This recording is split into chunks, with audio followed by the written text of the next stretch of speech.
चलिए बात करते हैं इंडियन स्टॉक मार्केट में आ रही सबसे बड़ी खबर की। और ये खबर हमें पता होना चाहिए क्योंकि ये जो खबर है हमको पूरा क्लियर करेगी कि अब आगे क्या होने वाला है चिप मेकिंग कंपनीज में, यानी कि सेमीकंडक्टर कंपनीज में।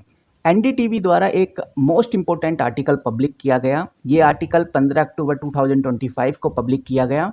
जैसा हम बहुत अच्छे से ये बात जानते हैं, अब सबको ही पता चल गई कि भाई चाइना ने रेयर अर्थ एलिमेंट, मैग्नेट और हाई एनर्जी बैटरी एलिमेंट्स का जो एक्सपोर्ट है उसको रोक दिया है, उसके ऊपर रेस्ट्रिक्शंस लगा दिए हैं।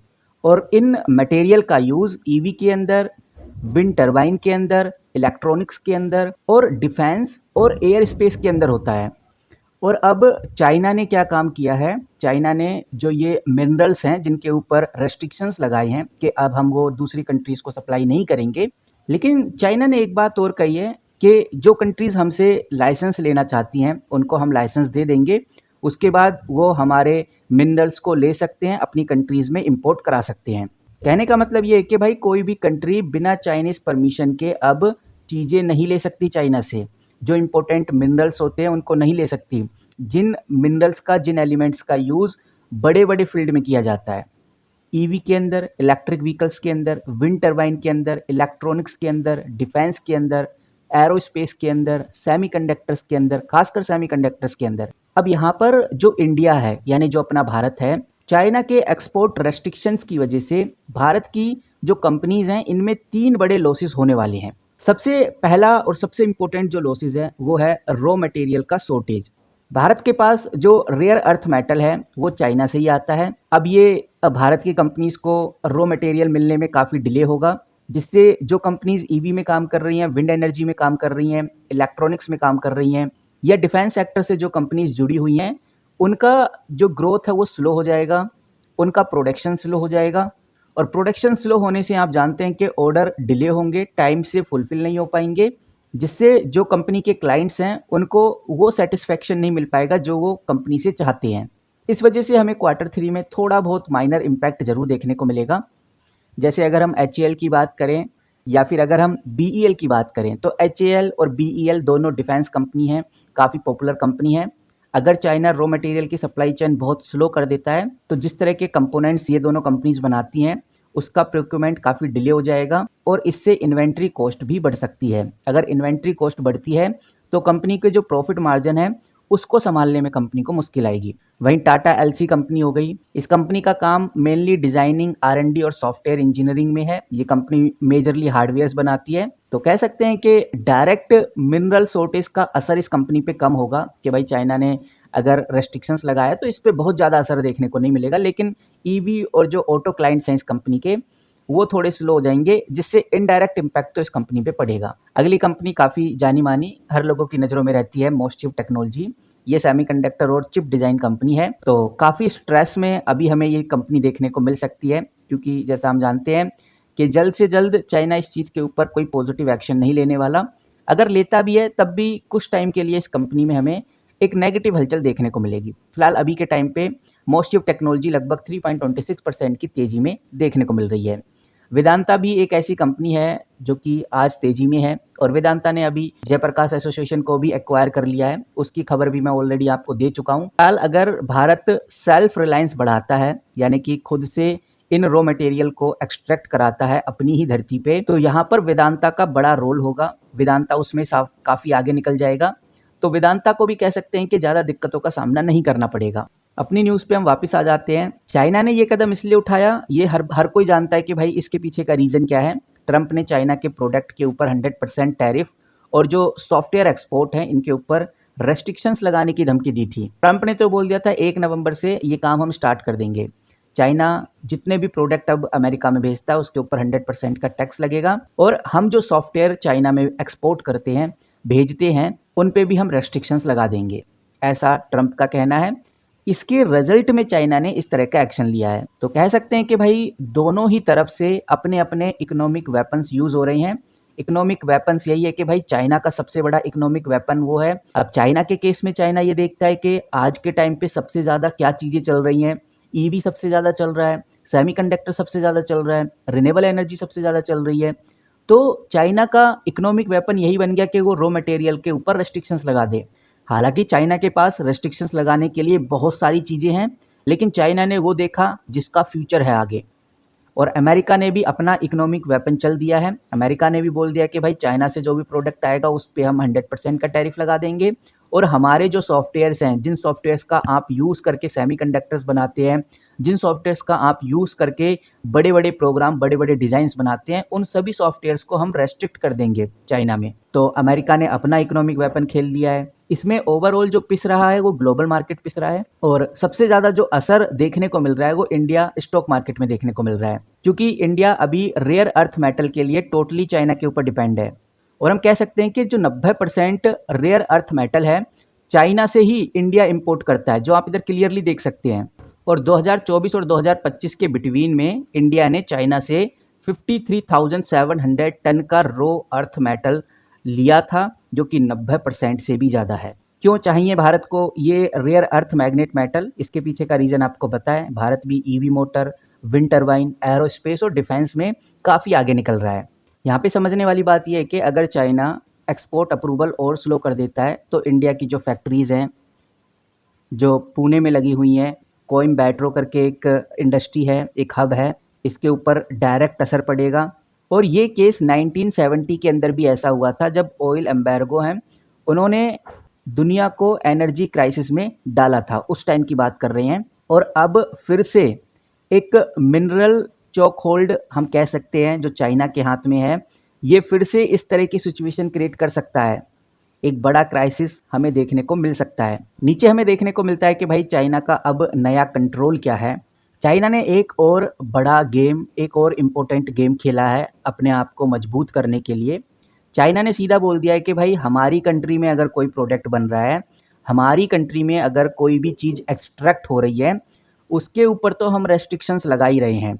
उसके एक्सपोर्ट के रूल तो हम अपने बनाएंगे ही, उन प्रोडक्ट के ऊपर तो हम ताना कसेंगे ही, लाइसेंस लगाएंगे ही।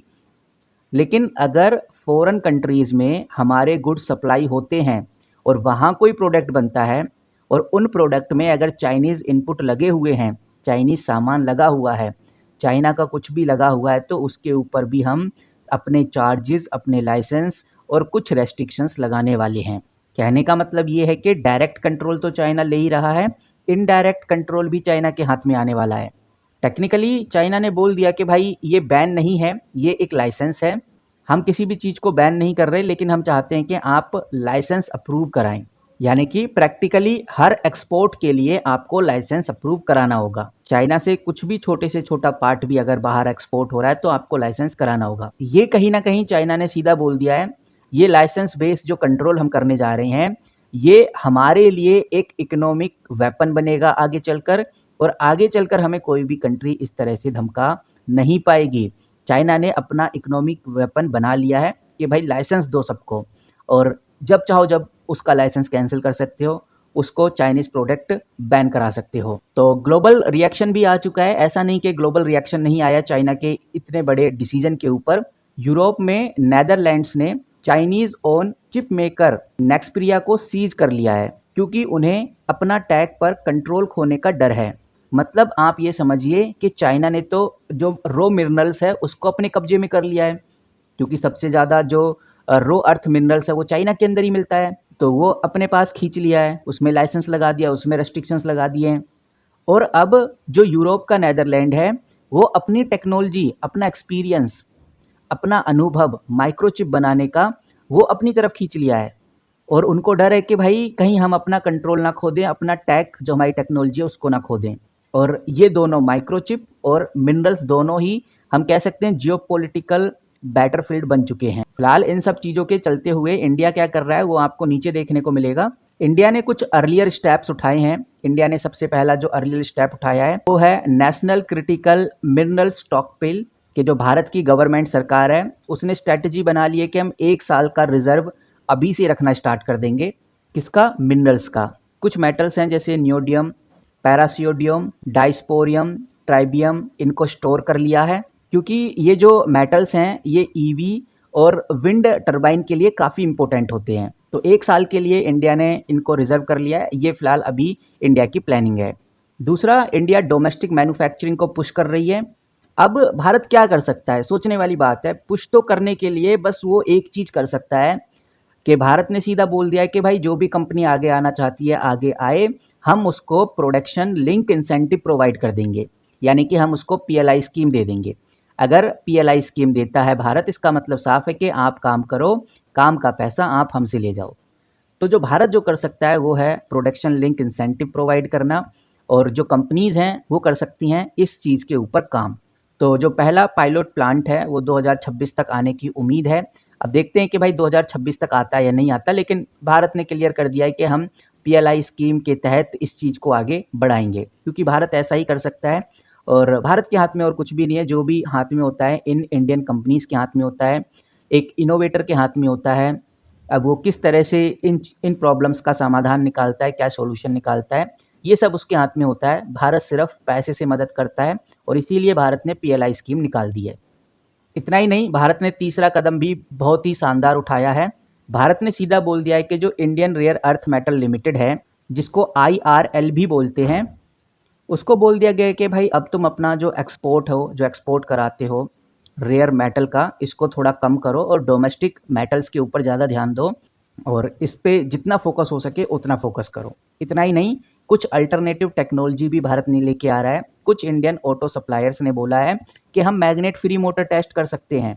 हम मैग्नेट फ्री मोटर टेस्टिंग के ऊपर काम कर रहे हैं, जिसको हम इंडक्शन एंड स्विच रेडुलेंस मोटर बोल रहे हैं। अब भारत जो ये टेस्टिंग कर रहा है मैग्नेट फ्री मोटर्स की, ये आगे सक्सेसफुल होता है नहीं होता है इसका तो कुछ पता नहीं है, लेकिन हाँ, अल्टरनेटिव टेक्नोलॉजी के ऊपर काम किया जा रहा है। तो भारत ने बोला है कि भाई करो, जो हो सकता है वो आप करो, ताकि हम दूसरी कंट्रीज़ के ऊपर डिपेंड ना रहें। बाकी गाइज़ हमें ये बिल्कुल नहीं भूलना चाहिए कि जो हमारा भारत है, भारत के पास वर्ल्ड का 5th largest rare earth reserved है। बिल्कुल सही सुन रहे हो गाइज़ आप, 5th नंबर पे आता है लार्जेस्ट रेयर अर्थ रिज़र्व के। भारत के पास 6.9 मिलियन टन के आसपास रिज़र्व पड़ा हुआ है। लेकिन सवाल तो यही है कि अभी भी अपना भारत चाइना के ऊपर डिपेंड है। ये जो मैग्नेट और एलॉय है इसके लिए चाइना के ऊपर डिपेंड है। भारत एक्सट्रैक्ट करना ही नहीं चाह रहा, भारत माइनिंग करना ही नहीं चाह रहा। लेकिन अगर भारत करने लगे तो भारत भी काफ़ी अच्छा खासा रिजर्व रख सकता है। भारत की कंपनियों को भी किसी कंट्री की ज़रूरत नहीं पड़ेगी। अब इसके पीछे का सिर्फ ये रीज़न नहीं है कि हम माइनिंग नहीं कर पाते। भारत माइनिंग करने में सबसे आगे है, वो खोद सकता है, वो चीज़ों को निकाल सकता है, लेकिन भारत के पास टेक्नोलॉजी नहीं है। भारत के पास रिफाइनिंग प्रोसेसिंग की जो टेक्नोलॉजी होती है, इसमें मार खा जाता है और इसी रिफाइनिंग टेक्नोलॉजी की वजह से भारत पीछे है और भारत के पास अच्छा खासा रिजर्व होने के बावजूद भी चाइना के ऊपर डिपेंड होना पड़ रहा है। कहने का मतलब ये है कि रॉ मटेरियल इंडिया के पास हैं, पर उसे यूजेबल बनाना, रिफाइन और कन्वर्जन करना उसका, हमारे पास अभी उतनी कैपेसिटी नहीं है। अगर भारत ये सब कर पाता है तो आगे एक हमें बड़ा कमबैक भारत का देखने को मिलेगा। और इसी वजह से ये जो मोस्ट चिप टेक्नोलॉजी है, टाटा एलसी कंपनी है, वेदांता ग्रुप है, एचएएल है, बीईएल है, ये अभी बहुत छोटे लेवल पे हैं। अभी इनमें बहुत पोटेंशियल आना बाकी है। अभी तो बस ये मार्केट में शुरुआत ही कर रहे हैं। अभी भारत से बहुत बहुत कुछ निकालना बाकी है। इसीलिए जो लॉन्ग टर्म इन्वेस्टर्स हैं वो जानते हैं कि अभी हलचल ऊपर नीचे होती रहेगी, लेकिन भारत की जो कंपनीज़ हैं जो आगे बढ़ रही हैं, खासकर ऐसे सेक्टर में जो आगे बढ़ रही हैं, जो भविष्य में जिनका बोलबाला रहेगा, चाहे वो सेमीकंडक्टर सेक्टर हो, आईटी फील्ड हो, चाहे वो रिन्यूएबल एनर्जी हो, ईवी हो, इन सेक्टर्स का बोलबाला आगे रहेगा और ये सेक्टर भारत में नंबर 1 पोजीशन गेन करेगा, क्योंकि भारत के पास वो सब कुछ है जिसकी रिक्वायरमेंट इन सेक्टर को आगे ग्रो करने में होती है। तो फिलहाल आज की वीडियो में इतना ही। जैसी कोई बड़ी अपडेट, कोई बड़ी खबर आएगी तो सबसे पहले आपके साथ शेयर करूँगा। मिलते हैं किसी नई वीडियो के साथ, तब तक के लिए take care and good bye.